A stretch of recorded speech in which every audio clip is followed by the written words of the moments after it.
Seigneur soit avec vous.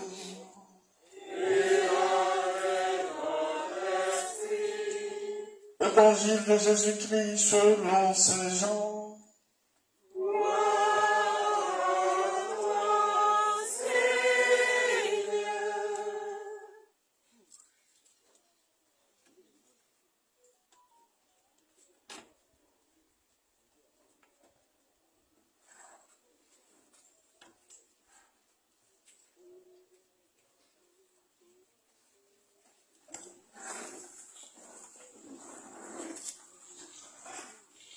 C'était après la mort de Jésus, le soir venu, en ce premier jour de la semaine, alors que les portes du lieu où se trouvaient les disciples étaient verrouillées par crainte des Juifs, Jésus vint et il était là au milieu d'eux. Il leur dit, la paix soit avec vous. Après cette parole, il leur montra ses mains et son côté. Les disciples furent remplis de joie en voyant le Seigneur. Jésus leur dit de nouveau, la paix soit avec vous. De même que le Père m'a envoyé, moi aussi je vous envoie. Ayant ainsi parlé, il souffla sur eux et il leur dit, recevez l'Esprit Saint. À qui vous remettrez ses péchés, ils seront remis. À qui vous maintiendrez ses péchés, ils seront maintenus. Or, l'un des 12, Thomas appelé Didyme, c'est-à-dire jumeau, n'était pas avec eux quand Jésus était venu.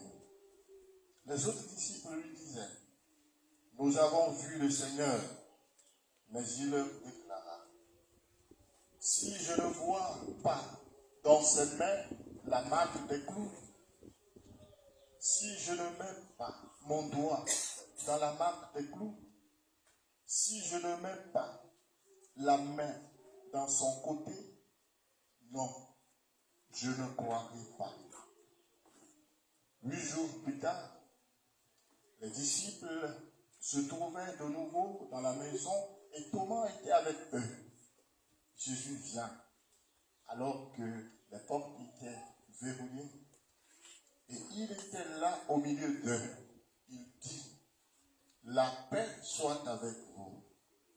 Puis il dit à Thomas, avance ton doigt ici et vois mes mains. Avance ta main et mets-la dans mon côté. Cesse d'être incrédule, sois croyant. Alors, Thomas lui dit, mon Seigneur et mon Dieu. Jésus lui dit, parce que tu m'as vu, tu crois. Heureux ceux qui croient sans avoir vu. Il y a encore beaucoup d'autres signes que Jésus a fait en présence des disciples et qui ne sont pas écrits dans ce livre. Mais ceux-là ont été écrits pour que vous croyiez que Jésus est le Christ, le Fils de Dieu, et pour qu'en croyant, vous ayez la vie en son nom.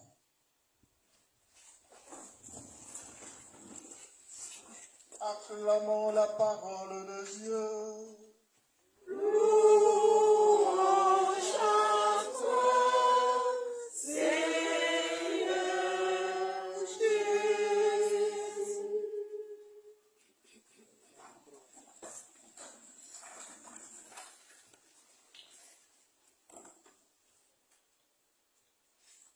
Amour. Charité avec Marie. Amour. Charité avec Marie. Vous n'êtes pas en joie, hein? En tout cas. Hein? Ou bien c'est moi qui ne vois pas bien.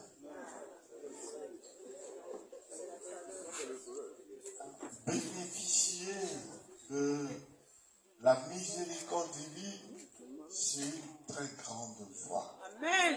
Amen. Voilà. Une très grande joie. Parce que quand tu crois à la miséricorde divine, tu baignes dans l'amour. Tu nages dans l'amour. Tu te relèves dans l'amour. Tu avances dans l'amour. Tu vis de l'amour. Voilà. Tu pratiques tout dans l'amour. Et toi-même, tu deviens amour. Voilà. Donc, c'est une très grande joie. Peut-être Dieu lit cette joie dans vos cœurs. Mais moi, j'aimerais lire cette joie-là sur vos yeux. Voilà. Frères et sœurs, ce que nous célébrons aujourd'hui, c'est très grand.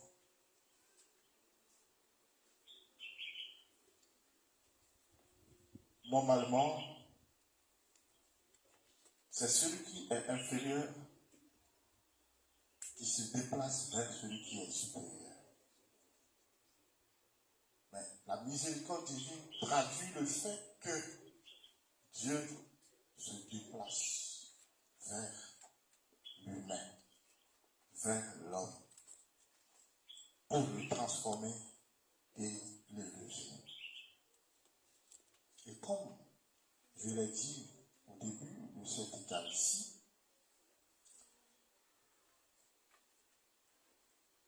la miséricorde divine nous montre que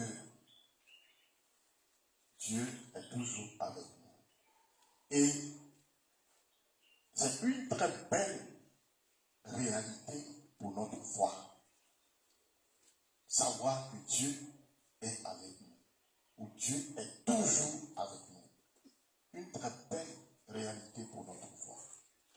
Je ne sais pas si vous avez déjà fait l'expérience de cette miséricorde. Je ne sais pas.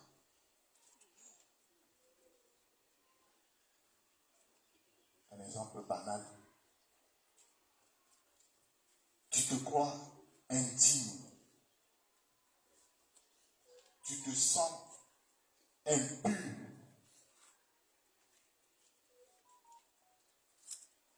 Mais tu viens à la messe. Tu demandes pardon à Dieu. Tu vas à sa table. Tu communies. Tu es requinqué.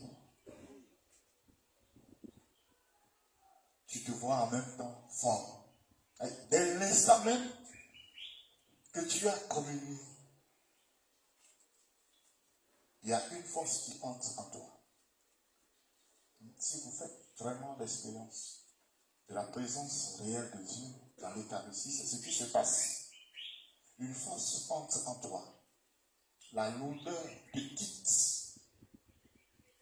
Tu es rempli. Tu fais des choses inimaginables dans ton âme en à cet instant même.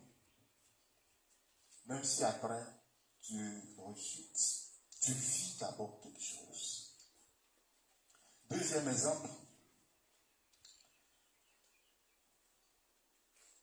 Arrivé à un moment de ta vie, surtout dans la vie spirituelle, tu te sens même séparé de ta force de vivre. Je ne sais pas si ça vous est déjà arrivé. Tu es incapable de longues réflexions. Tu te sens vraiment mal. Mais tu vas te réconcilier avec Dieu dans le sacrement de la confession. C'est comme si on t'a détaché d'un grand poids, d'un grand fardeau. Tu deviens léger.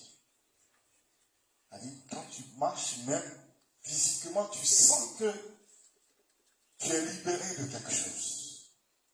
Je ne sais pas si vous avez déjà fait cette expérience. Mais il faut le faire. Il faut le faire. Et quand tu vis cela, tu te dis que Dieu est merveilleux. l'amour de Dieu est éternel. Tu te le dis au profond de toi-même. Peut-être que ce chant aussi peut nous inspirer, ou bien peut nous aider à entrer dans la grandeur de cette miséricorde. Si la chorale peut m'aider un peu à le faire. L'amour de Dieu est si merveilleux. L'amour de Dieu est si merveilleux. L'amour de Dieu est si merveilleux. L'amour de Dieu est si merveilleux. Oh, quel amour!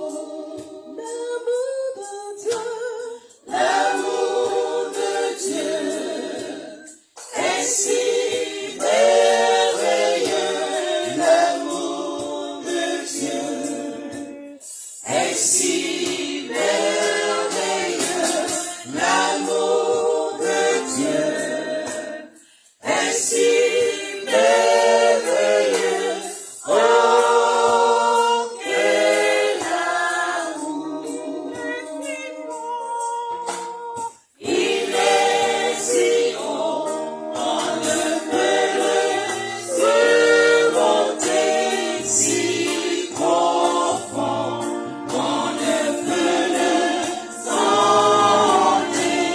Il est si bas, on ne peut le contourner. Oh, quel amour! L'amour de Dieu est si merveilleux. L'amour de Dieu est si merveilleux. L'amour de Dieu est si merveilleux. Oh, quel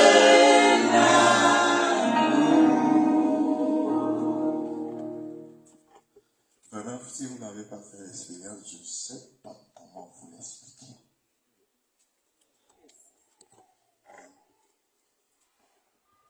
Il faut apprendre à se jeter dans cet amour-là.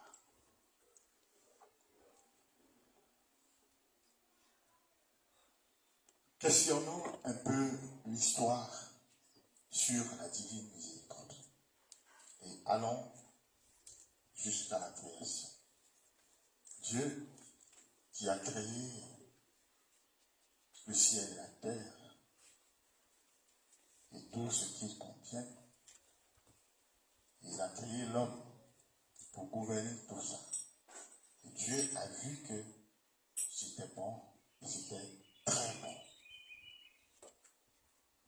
Mais par après, la création a tourné dos à ce Dieu bien bon. Mais Dieu est resté fidèle à lui-même et à sa création. Il a décidé à un moment de l'histoire de détruire tout ce qui était sur cette terre. Ça vous rappelle le déluge avec Noé. Mais après, il a dit, il ne ferait plus du mal à sa création. Il ne va plus détruire.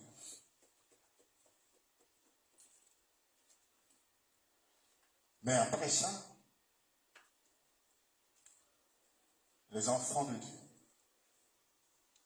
la création a continué de se détourner de Dieu. Dieu s'est fait choisir un peuple qu'il a même élu. Mais ce peuple aussi à un moment de l'histoire, a tourné dos à Dieu. Mais lui, il était toujours fidèle. Voilà. Jusqu'au moment où il a décidé d'envoyer son fils venir se livrer pour l'humanité. Ainsi donc, la miséricorde divine existe depuis la création. Ce n'est pas aujourd'hui.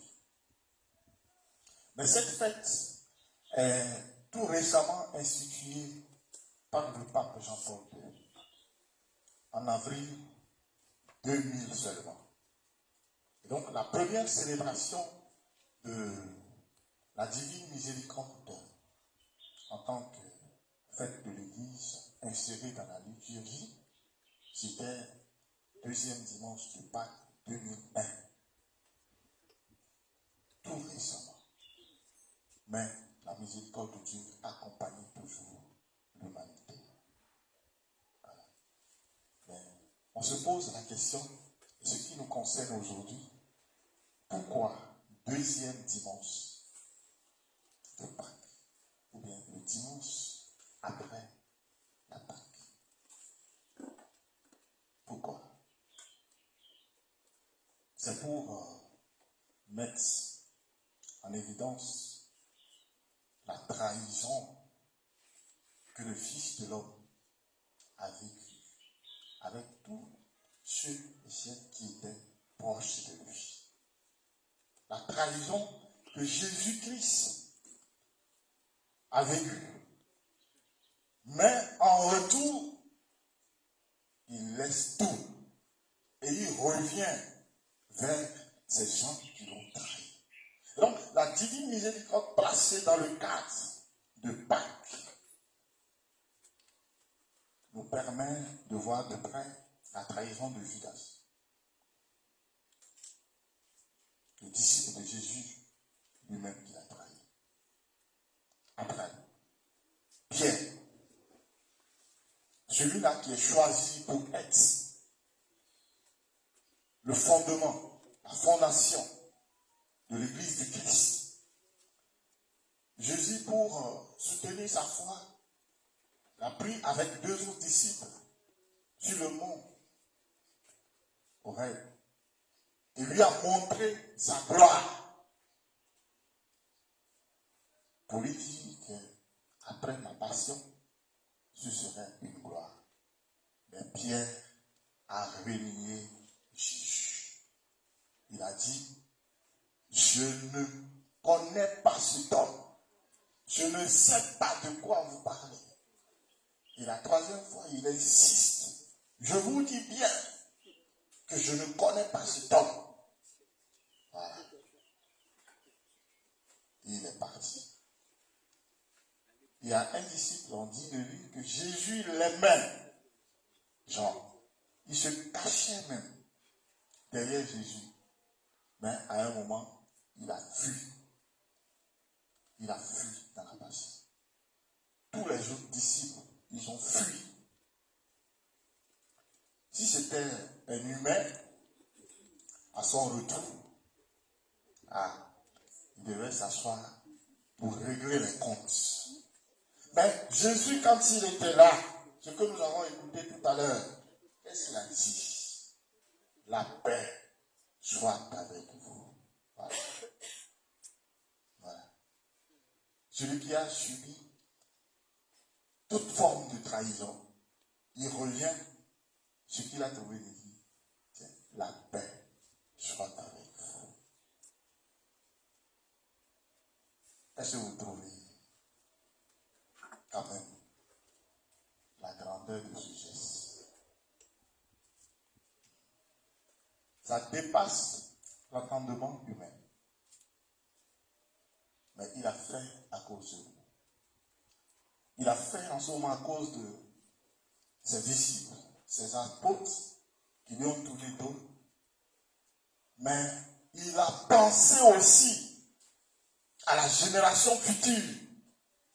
Et c'est pour cela que, quand il a fait la paix avec ses apôtres, il dit de surcroît, recevez mon esprit, recevez l'Esprit Saint, à qui vous remettrez ces péchés seront remis.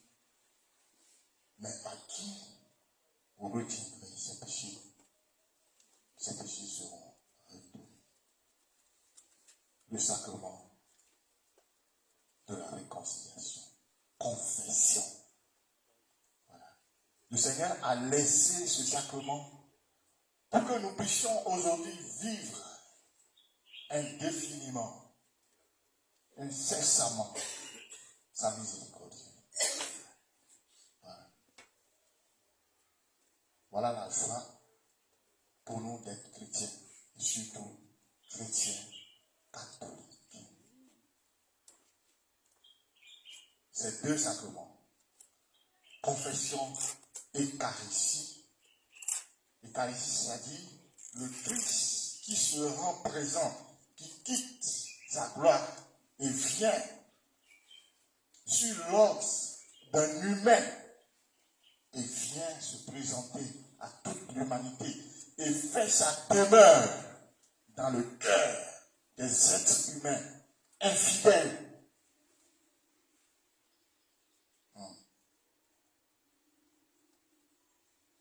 L'Eucharistie,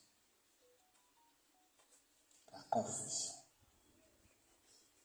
C'est deux sacrements qui nous a donnés pour être toujours en paix avec lui.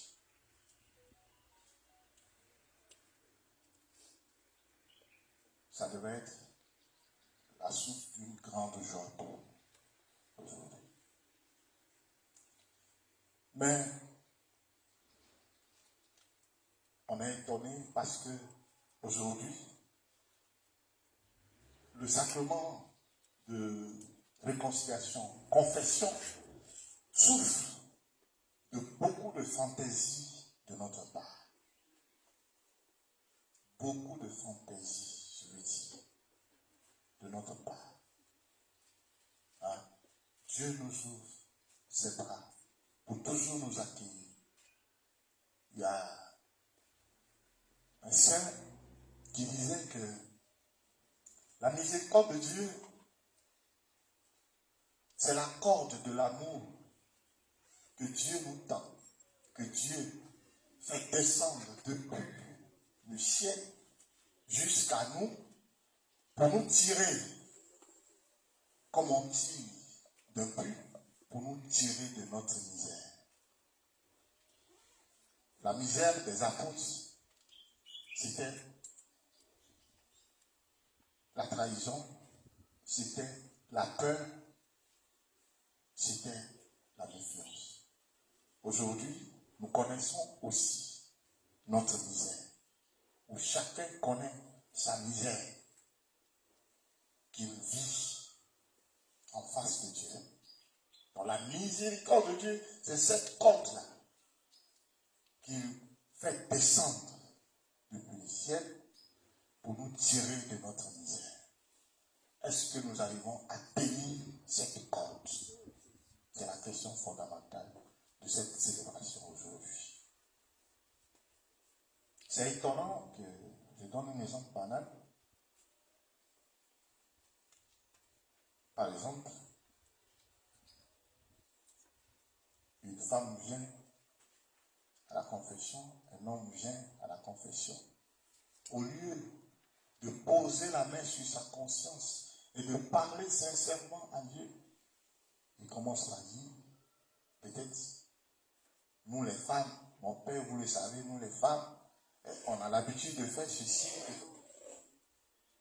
Tu veux vivre la miséricorde comment? Avec cette ambiguïté. Voilà. Quand tu commences ainsi, c'est déjà ambigu. Voilà. Moi, c'est toi qui te confesse. C'est toi qui veux vivre quelque chose de personnel avec ton Dieu. laisse les autres tranquilles. Voilà. Il n'y a pas de confession collective. Non. La confession est personnelle.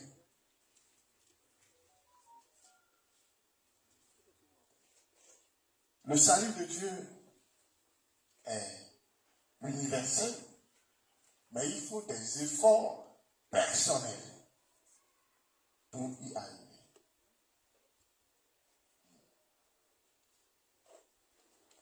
Dans l'Eucharistie, ce que nous célébrons aujourd'hui, tu te dis dans ta tête peut-être, si je ne réponds pas, les autres vont répondre quand même. Est-ce que les autres vont vivre la miséricorde à ta place? C'est une affaire personnelle. Nous sommes venus dans une assemblée. C'est bien institué comme assemblée. Mais c'est une rencontre personnelle avec le Christ. C'est essentiel. C'est essentiel. Si on ne tient pas compte de ces deux sacrements dans notre vie, on ne peut pas vivre la miséricorde de Dieu. Voilà. Mais la miséricorde de Dieu aussi doit avoir son impact sur notre vie. Et c'est ce que nous révèle la première lecture. Les apôtres. Après avoir vécu cette paix avec le Christ, ils se sont constitués en communauté d'un seul cœur, d'un seul esprit. En vivant dans la miséricorde, dans le partage. Quand tu reçois la miséricorde, tu dois vivre ensuite de la miséricorde. Ce n'est pas pour rien que le Christ lui-même qui est « Soyez parfaits comme votre Père Céleste est parfait. Soyez miséricordieux comme votre Père Céleste est miséricordieux. » Voilà. Une chose est de recevoir cette miséricorde. Une autre chose est d'en vivre. C'est important. Mais quand toi tu dis miséricorde, miséricorde, miséricorde, mais il n'y a pas de reflet, de lien de miséricorde dans toi-même, ta propre vie, c'est rien du tout. Hein? Les deux vont de pair. Alors, allons vers le Christ tel que nous sommes aujourd'hui, mais avec cette assurance d'être renouvelé dans sa miséricorde.